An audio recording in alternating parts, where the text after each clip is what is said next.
How could there be light before the sun? On the very first day of creation, God said, let there be light. But it wasn't until 4 days later that he created the sun. The sun is the main source of our light. So what is this light on the very first day? Okay, let's go through this. In the beginning, day 1, let's have a look. So God created the heavens and the earth was formless. Then we jump to verse 3. God said, let there be light, and there was light. God saw that the light was good, and he separated the light from the darkness. God called the light day, and the darkness night. Now, I guess the first thing here is there is no name for this light apart from God said, let there be light, and there was. Then we jump to verse 4, which is verse 14.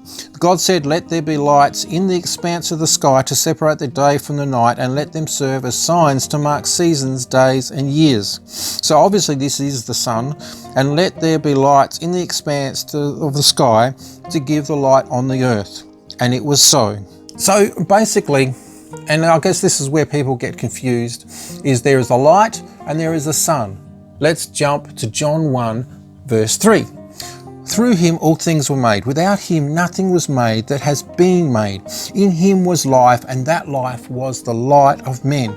The light shines in the darkness, but the darkness has not understood it. So far, we would say that God is light. So if we jump to John 8:12, we get, when Jesus spoke again to the people, he said, I am the light of the world. Whoever follows me will never walk in darkness, but will have the light of life.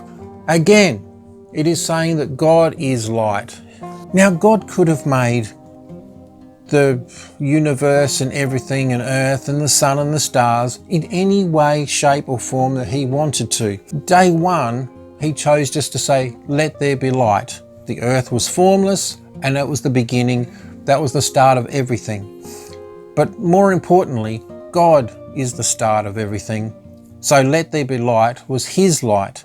God's light is sustaining everything, and I mean everything. So in day 3, the plants, they still had light, they still had warmth, they still had everything they need because God was sustaining them. So if we go to Revelation 22:5, we see, there will be no more night. They will not need the light of the lamp or the sun, for the Lord God will give them light, and they will reign forever and ever. So God is light.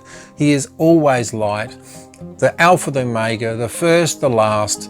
He made sure that light on the first day was his light, so that we knew that he was God, he was Lord. The sun is a secondary thing that he's put in place to keep everything going, but it's not the most important thing. We depend on the sun, but we depend on God more. So go do something awesome for God.